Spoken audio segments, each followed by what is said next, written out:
everybody, and thank you for tuning in to episode 1 of the Rotunda Show. I'm Paul Elder. And I'm Lauren Bainline. As many students know, Longwood has changed email systems over the past month. As of October 27th, webmail will be dropped and live mail will become the primary email server on campus. So after a month of using this email system, how do students feel about it?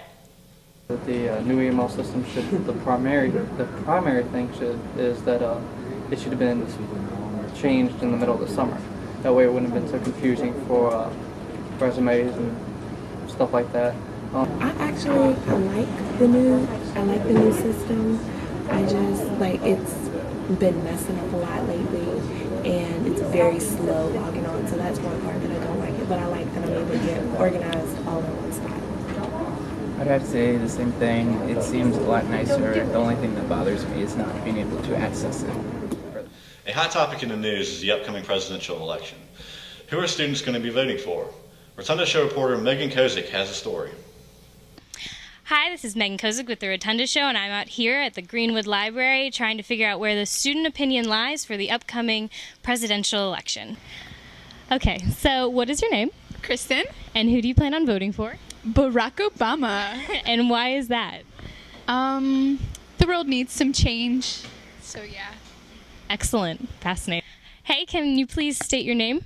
Brad Brigham. And who do you plan on voting for the upcoming election? I'm actually not registered to vote, so nobody. Why is that? Lazy.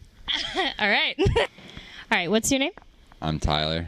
And who are you voting for? John McCain. And why is that? I'm not sure. All right. What is your name? Brett Dubell. And your name? John Kreitzman. Okay, and who are you two voting for? I am not voting. And why is that? The past few elections have proven that popular vote doesn't matter. All right, and how about you? Who are you voting for? I have not made up my mind yet. But do you plan on voting? Most likely, yeah. And you're registered? Yes. All right, excellent. Okay, so what is your name? I'm Natalia Gregory. And who do you plan on voting for this presidential election? I'm going to vote for Obama. And why is that? Because I just don't think McCain knows what's going on, you know? All right. Okay, what's your name? Stephen Brooks. And who do you plan on voting for? I have no idea. No idea. Are you registered to vote? I am, yes. Excellent. But so you're planning on voting, but you just don't know? Yes. Okay. Good luck with that. Okay, what's your name? Ryan Donnelly. And who do you plan on voting for? I plan on voting for Senator Barack Obama. And why is that? Yeah, I'm a pretty liberal guy myself, but I really do like his politics, and I like the fact that he's going to be a new type of candidate, and it's a little bit different, and I think it's a time for a change within the country, and I think he would be the type of person that would help facilitate it. So. All right. So there you have it. This is Megan Kozik with the Rotunda Show, and I'll see you later. Rock the vote. Thanks, Megan. And now for our Longwood sports update, we go to Rotunda reporter Will Armbruster. Will Armbruster here with your Rotunda Show sports update. First off, our men's golf team is off to another fine season, coming off victorious at the Liberty Invitational hosted on October 14th. Senior Scooter Berman finished the tournament runner-up, while junior Adam Webb finished 5th overall. As for our women's field hockey team, they currently stand 7-9 overall with a 3-3 record in conference play. Senior Carla Benabis leads the team with 24 points and 11 goals, while sophomore Lauren Vandekamp leads the team with 7 assists. The ladies' next game will be on October 26th, where they'll be traveling to North Carolina to take on the Blue Devils of Duke University. As for our men and women's rugby team, they're off to another dominating start, each currently standing 5-0 in the Virginia Rugby Union Conference. The women are coming off a very impressive victory over a Mary Washington team who previously was undefeated since 1996. As for the men, they're hoping for a repeat of their 2006 season in which they finished 3rd overall in the nation. They will have their next chance at that goal when they'll take on Virginia Tech Hokies this weekend here at First Avenue Field in Farmville. In other news, the Major League Baseball World Series is underway as the Philadelphia Phillies are taking on the Tampa Bay Devil Rays. Philadelphia Phillies are looking for their first World Series championship in over 25 years, while the Devil Rays, on the other hand, are looking for their first World Championship ever after their first ever appearance of the postseason in franchise history. Also, don't forget to pick up your men and women's basketball season tickets that are on sale now. For more information, you can visit longwoodlancers.com. Good luck to all of our Lancers in their upcoming competitions, and tune in for the next episode of The Rotunda Show. Thanks, Will. Now, recently I sat down with WMLU radio personalities Chris Medding and Keenan Crump I moderated an in-depth debate with both about their presidential candidates' policies and opinions. Joining me here is Keenan Crump and Chris Medding. You can catch them on WMLU Tuesday nights at 8 to 9 on the air with Chris Medding and Keenan Crump. They will be debating over who you, the viewer, should vote for on November 4th. The debate rules are simple. Both Keenan and Chris will get 90 seconds to answer the question, and then one will get 30 seconds for rebuttal. So, without further ado, let's begin.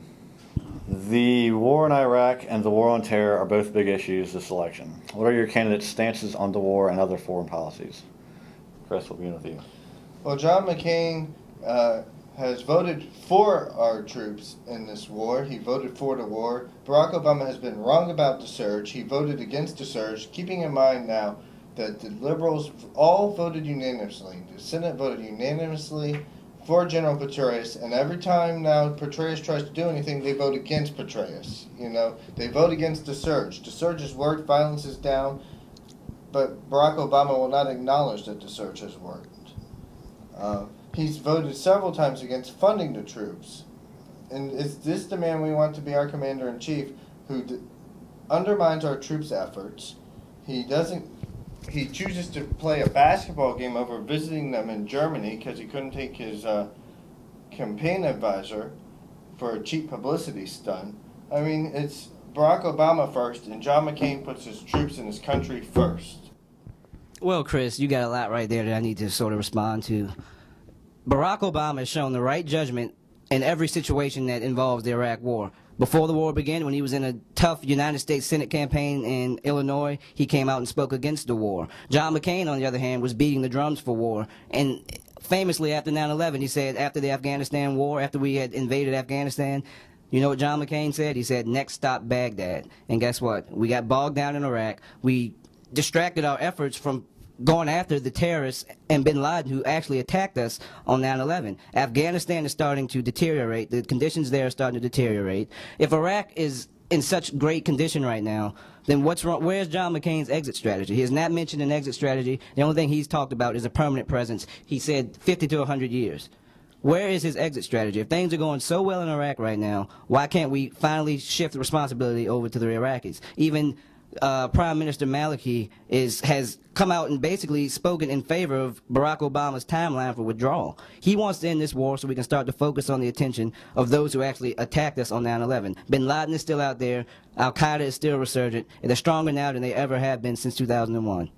Chris, 30 seconds. Well, first of all, John McCain has not talked about a permanent presence. He's talked about a post-war presence to keep people like Iran and Al-Qaeda from taking over Iraq. Second of all, speaking of terrorists, Barack Obama is friends with a domestic terrorist, Bill Ayers, who bombed the Capitol building, police headquarters, and the Pentagon. And he calls him a friend of the campaign. So if we're talking about terrorists, Obama is friends with a self-admitted terrorist who on 9/11, the day our country was attacked, said he doesn't regret doing these bombings and wishes he had done more. And Obama will not disown this man. He won't disown anybody in the Democratic Party.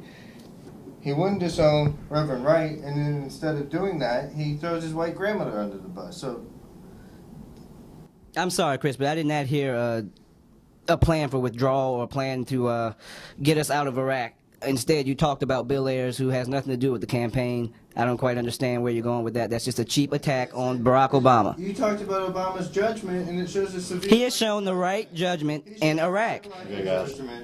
We gotta move on.